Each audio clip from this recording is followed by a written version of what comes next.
మనతో పాటు ఉన్నారు ప్రముఖ surgical gastroenterologist doctor Srimannarayana గారు from Medicover hospital Hitech City. Doctor గారు నమస్తే అండి.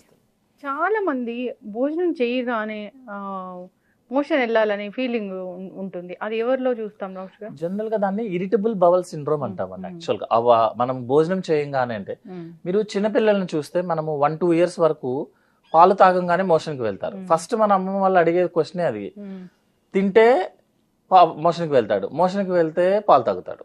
సో ఇది సైకిల్ లాగా తిరుగుతుంది. దాన్ని ఏమంటారంటే గ్యాస్ట్రోకోలిక్ రిఫ్లెక్స్ అంటారు. గ్యాస్ట్రో అంటే స్టమక్, మీరు తింటారు లోపలికి వెళ్తుంది. కోలిక్ అంటే పెద్ద పేగు, మోషన్ బయటకు వస్తుంది. సో మనం అప్లోడ్ డౌన్లోడ్ అండి, ఇది సాఫ్ట్వేర్ భాషలో చెప్పాలంటే. ఎందుకంటే ఇది కామన్ గా వచ్చేది సాఫ్ట్వేర్ వాళ్ళకి. ఎందుకు అంటే మన మెంటల్ యాక్టివిటీ ఎక్కువ ఉంది అనుకుందాము, సపోజ్ మన బవల్ యాక్టివిటీ ఎక్కువ ఉంటుంది, మన ఫిజికల్ యాక్టివిటీ ఎక్కువ ఉంది అనుకోండి, బవల్ యాక్టివిటీ తక్కువ ఉంటుంది. సో సాఫ్ట్వేర్ కి ఆల్రెడీ బ్రెయిన్ ఎక్కువ యూజ్ చేస్తారు కాబట్టి వాళ్ళకి బవల్ యాక్టివిటీ ఎక్కువ ఉంటుంది. సో వీళ్ళల్లో ఏంటి అంటే తినంగానే మనకి ఆ రిఫ్లెక్స్ ఎప్పుడైతే చిన్నప్పుడు ఆ రిఫ్లెక్స్ ఉందో అది యాక్టివేట్ అయిపోతుంది, మళ్ళీ రీయాక్టివేట్ అవుతుంది. ఎందుకంటే ఇవన్నీ మాక్సిమం స్ట్రెస్ లోను, యాంగ్జైటీలోను, సైకాట్రిక్ కండిషన్ యాక్చువల్ గా. అవ్వగానే మూవ్మెంట్ వచ్చేస్తుంది, మళ్ళీ వెళ్తాడు, వెళ్ళంగానే ఒక 10 minutes 15 minutes అవ్వగానే మళ్ళీ వెళ్ళాలనిపిస్తుంది. కొంతమంది ఈవెన్ మార్నింగ్ లెగవంగానే మనం బ్రష్ చేస్తారు కదా, బ్రష్ చేసినప్పుడు వాటర్ కొంచెం గార్గిలింగ్ చేస్తాం కదా, ఆ ఫీలింగ్ తో కూడా మోషన్ కి వెళ్తారు. అంటే ఏదైనా మన నోట్లో పడంగానే వాడికి మోషన్ కి వెళ్ళాలని ఫీలింగ్ వస్తుంది. జనరల్ గా ఎర్లీ మార్నింగ్ వస్తుంది, లేకపోతే ఎక్కువ వర్క్ టెన్షన్ ఎక్కువ ఉన్నా, రేపొద్దున ఏదైనా ప్రాజెక్ట్ వర్క్ సబ్మిట్ చేయాలన్నా, ఎగ్జామ్స్ ఉన్నా, లేకపోతే సాఫ్ట్వేర్ వాళ్ళు లే ఆఫ్స్ ఇవన్నీ ఇష్యూస్ ఉంటాయి కదా, వాళ్ళకి ఇది ఎక్కువ వస్తుంది. దాన్ని ఇరిటబుల్ బవల్ సిండ్రోమ్ అంటాం. చాలా పొట్ట పెద్దదిగా ఉంటే ఐబిఎస్ వస్తుంది డాక్టర్ గారు? పొట్టకి పెద్ద దానికి దీనికి సంబంధం లేదు. లీన్ పేషెంట్స్ దానికి ఏం సంబంధం లేదు. ఐబిఎస్ అనేది is a mental disorder. Mental disorder అంటే సైకాట్రీ మనకు తెలిసిందే కదా. ఏదైనా ప్రాబ్లం అనగానే మన మామూలుగా పిచ్చి హాస్పిటల్ ఇవన్నీ గుర్తొచ్చేస్తాయి. యాక్చువల్గా ఏంటంటే మన బ్రెయిన్ అంటే యాంగ్జైటీలో కానీ, స్ట్రెస్ లో కానీ, వర్క్ టెన్షన్ లో కానీ బ్రెయిన్ యాక్టివ్ గా ఉన్నప్పుడు బవల్ మూవ్మెంట్స్ ఎక్కువ ఉంటాయి. ఫిజికల్ గా యాక్టివ్ గా ఉన్నప్పుడు బవల్ మూవ్మెంట్ ఒకటే ఉంటుంది. అందుకే మాన్యువల్ లేబర్స్ ఎవరైతే ఉన్నారో, వర్కింగ్ ఫార్మర్స్, వాళ్ళు రోజుకి ఒకసారి అయిపోతారు, వాళ్ళు చాలా హెల్దీగా ఉంటారు. ఎందుకంటే వాళ్ళకి ఫిజికల్ యాక్టివిటీ ఎక్కువ ఉంటుంది, వాళ్ళకి పొట్ట కూడా ఉండదు. వాళ్ళు ఏంటంటే ఫిజికల్ యాక్టివ్ గా ఉంటారు కాబట్టి ఫ్యాట్ అక్యుములేషన్ అనేది జరగదు జనరల్ గా. మనం ఏంటంటే డైటింగ్ ఎక్కువ చేస్తాము, ఫిజికల్ యాక్టివిటీ తక్కువ చేస్తాము.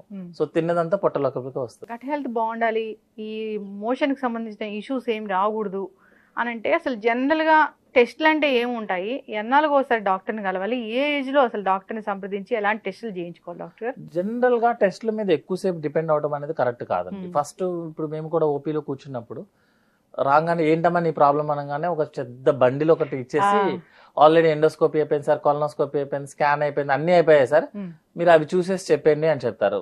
మేము అడిగే ఫస్ట్ క్వశ్చన్ ఏంటంటే దానికి నువ్వు రావడం ఎందుకు, రిపోర్ట్లు పంపిస్తే చాలు కదమ్మా.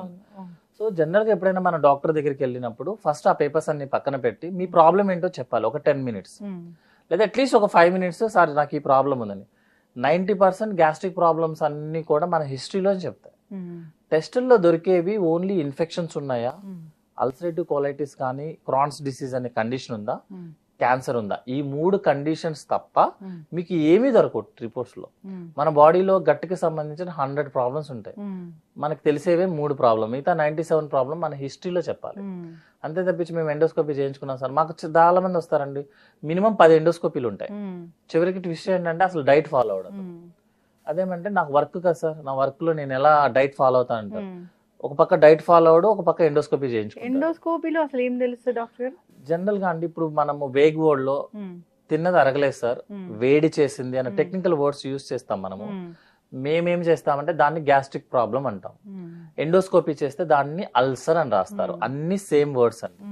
అల్సర్ అని ఉంటేనే, లేకపోతే లోపల ఏంటంటే మ్యూకోజా మనకి రెడ్ కలర్ లో కనిపిస్తుంది అనమాట, చిన్న చిన్న అల్సర్స్ లా కనిపిస్తాయి. నేననే అంటే ఒక సర్జన్ గానీ, ఫిజిషియన్ గానీ గ్యాస్ట్రిక్ ప్రాబ్లం అనే వర్డ్ లే పర్సన్ అరగలేదండి, ఇండైజెషన్, పొట్ట ఉబ్బరించిందండి, కొంచెం తిన్నా టైట్ అయిపోతుందండి, లేకపోతే వేడి చేసినట్టుందండి, ఇవన్నీ సేమ్ వర్డ్స్ మేడం. బట్ ఎండోస్కోపీలో చేస్తే అల్సర్ అనగానే ఇంకా అయిపోయినట్టే, పేషెంట్ ప్రాణాలు గాల్లోనే పోతాయి. అయ్యో నాకు అల్సర్ వచ్చింది, నాకు అల్సర్ వచ్చింది. అల్సర్ అంటే ఏం లేదు, గ్యాస్ ప్రాబ్లం. సో దాని ఏంటంటే మనం టెస్టులు చేసుకో అవసరం లేదు. యాక్చువల్లీ హిస్టరీ కరెక్ట్ గా చెప్తే మెడిసిన్స్ వాడుకొని డైట్ ని మోడిఫై చేసుకుంటే సరిపోతుంది. సర్జరీ ఎవరికి చేస్తారు? సర్జరీ ఎవరికంటే రిఫ్లెక్స్ ప్రాబ్లం ఉంటుందండి. అంటే మన ఫుడ్ పైపు స్టమక్ జంక్షన్ దగ్గర ఏదైనా వీక్నెస్ ఉందనుకోండి, మన యాసిడ్ ఫుడ్ పైప్ లోకి రిఫ్లెక్స్ అవుతుంది అనమాట. రిఫ్లెక్స్ ఉన్న వాళ్ళకి స్టేజెస్ ఉంటాయండి, 1, 2, 3, 4 అని చెప్తాము. స్టేజ్ 3, 4 అనమాట. అంటే ఎన్ని మెడిసిన్స్ వాడినా ఆ పేషెంట్ కి తగ్గదు. కంటిన్యూస్ గా అతనికి ఫుడ్ పైప్ అంటే మన ఛాతి లోపల ఉంటుంది, అందులో కంటిన్యూస్ గా యాసిడ్ వస్తూనే ఉంటది అనమాట. వాళ్ళకి మాత్రమే మనం సర్జరీ చేస్తాం. మేము ఎంబీబీఎస్ చేస్తున్న టైంలో ఎస్డిటి ప్రాబ్లమ్ కి సర్జరీస్ ఉండేవండి, వ్యాగాటమీ అవన్నీ చెప్పేవాళ్ళు. సర్జరీ లిస్ట్ చూస్తే ఒక 10 సర్జరీస్ ఉంటే అందులో 8 ఇవే ఉండేవి. తర్వాత ఈ మనకైతే టాబ్లెట్స్ వచ్చాయి అనమాట. టాబ్లెట్స్ వచ్చిన తర్వాత ఆ సర్జరీస్ అన్ని పోయాయి. సో ఇప్పుడు ఎస్డిటికి ఎవ్వరూ సర్జరీస్ చేయరు. టాబ్లెట్స్ రావడం ఒక పెద్ద తప్పైంది డాక్టర్ గారు. మీరు ఒక 2 రోజులకు రాస్తారు టాబ్లెట్, అసలు మేము ఓవర్ ద కౌంటర్ తెచ్చుకొని సంవత్సరాలు వాడేస్తారు. ఏం జరుగుతుంది డాక్టర్ గారు అసలు? జనరల్ గా అండి మేము చెప్పే రూల్ ఏంటంటే ఏ మెడిసిన్స్ అయినా 15 days కన్నా ఎక్కువ వాడొద్దు. బీపీ షుగర్ టాబ్లెట్స్ సపరేట్ అండి. ఏ మెడిసిన్స్ అయినా more than 15 days వాడొద్దు అని చెప్తాం. ఈ ఎస్డిటికి వచ్చేటప్పటికి ఏంటంటే టాబ్లెట్ ఏం చేస్తుంది అంటే మన లోపల ఉన్న యాసిడ్ లెవెల్స్ ని తగ్గిస్తుంది. కానీ మనం తిన్నది అరగాలంటే లోపల యాసిడ్ ఉండాలి. ఎక్కువ యాసిడ్ ని తగ్గిస్తుంది అని మనం అనుకుంటాము. ఎక్కువ రోజులు వాడితే ఏంటంటే అసలు యాసిడే లేకుండా చేస్తుంది. అప్పుడు మీకు తిన్నది అరగదు. మీరు ఎందుకు స్టార్ట్ చేశారు? తిన్నది అరగడానికే స్టార్ట్ చేశారు. మీరు టాబ్లెట్స్ అన్న రోజు వాడుకుంటా పోతే అసలు మొత్తానికే పోతుంది. ఇంకొకటి ఏంటంటే more than 2 years కన్నా వాడితే క్యాన్సర్స్ కింద కన్వర్ట్ అవుతుందండి. ఎందుకు అంటే మనం యాసిడ్ ప్రొడక్షన్ ఆపేస్తున్నాం కదా, సో లోపల బ్యాక్టీరియా పెరిగిపోయి క్యాన్సర్ కింద కన్వర్ట్ అవుతుంది.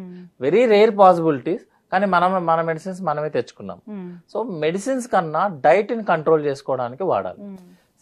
గ్యాస్ ప్రాబ్లం అనేది సైడ్ ఎఫెక్ట్ ఆఫ్ మన లైఫ్ స్టైల్ అండి. మన లైఫ్ స్టైల్ ఒక సైడ్ ఎఫెక్ట్, అది జబ్బు కాదు యాక్చువల్లీ. మీరు ఈ రోజు టాబ్లెట్స్ వాడతారు, తగ్గుతుంది. 2 రోజుల తర్వాత బయట బిర్యానీలు తింటారు, మళ్ళీ వస్తుంది. మళ్ళీ వారం రోజులు మందులు వాడతారు, మళ్ళీ సేమ్. మీరు లైఫ్ స్టైల్ మాడిఫై చేయనంత వరకు ఎస్డిటి తగ్గదు. అసలు ఎట్లా చెప్తారు డాక్టర్ గారు? మీ దగ్గరికి చాలా పేషెంట్స్ వస్తారు కదా, గ్యాస్ ప్రాబ్లం అని ఎట్లా చెప్తారు అసలు వాళ్ళకి? వాళ్ళు హిస్టరీలో ఫస్ట్ చెప్పేది ఏంటంటే కొంచెం తిరగగానే చాలా అనిపిస్తుందండి, కానీ ఓకే స్టమక్ లోకి వెళ్ళట్లేదు. సెకండ్ థింగ్ ఏంటంటే పొట్టంతా బెలూన్ లాగా ఉబ్బిపోతుందండి. సేమ్ వర్డ్స్ వాడతారండి. మా ఫ్రెండ్స్ అందరూ ప్రెగ్నెన్సీ పొట్ట అంటున్నారండి. నెక్స్ట్ ఏంటంటే పైకి ఎగదంతుంది, గ్యాస్ అంతా ఛాతిలో పట్టేస్తున్నట్టుందండి. పడుకుంటే నోట్లోకి వాటర్ లాగా వచ్చేసి దగ్గు వస్తుందండి. నెక్స్ట్ ఏంటంటే రైట్ సైడ్ బాగా నొప్పిలాగా అనిపిస్తుంది. బట్ కామన్ గా అందరూ వాడేది ఏంటంటే కొంచెం తినగానే చాలు అనిపిస్తుంది. ఈ వర్డ్ పడిపోతుంది ఆటోమేటిక్ గా. చాలా మంది ఇంకోటి ఏంటంటే పొట్టంతా టైట్ అయిపోతుంది, బాగా గ్యాస్ పట్టేస్తుంది. అందరూ నన్ను ప్రెగ్నెన్సీయా కాదా అని అడుగుతున్నారు. ఈ వర్డ్స్ ఉపయోగిస్తే ఇంకా క్లాసికల్ గా ఎస్డిటి ప్రాబ్లం. బట్ ఏంటంటే జనరల్ గా ఈ వర్డ్ ని పట్టుకొని చాలా రోజులు మాత్రం లాగకూడదు. ఇప్పుడు కొన్నిసార్లు ఏమవుతుందండి, ఫిమేల్ పేషెంట్స్ వాళ్ళకి ఓవరీ ప్రాబ్లం కానీ యూట్రస్ ప్రాబ్లమ్స్ కొన్ని ఉన్నాయి అనుకోండి, వాళ్ళకి కూడా అలాగే ఉంటది, లైక్ ప్రెగ్నెన్సీ లాగే అనిపిస్తుంది. మనం గ్యాస్ ప్రాబ్లం అని 15 రోజులు ట్రీట్మెంట్ ఇచ్చామనుకోండి, ప్రాబ్లమ్స్ వేరే ప్రాబ్లమ్స్ వస్తాయి. ఇన్ఫర్మేషన్ డాక్టర్ గారు, ధన్యవాదాలు.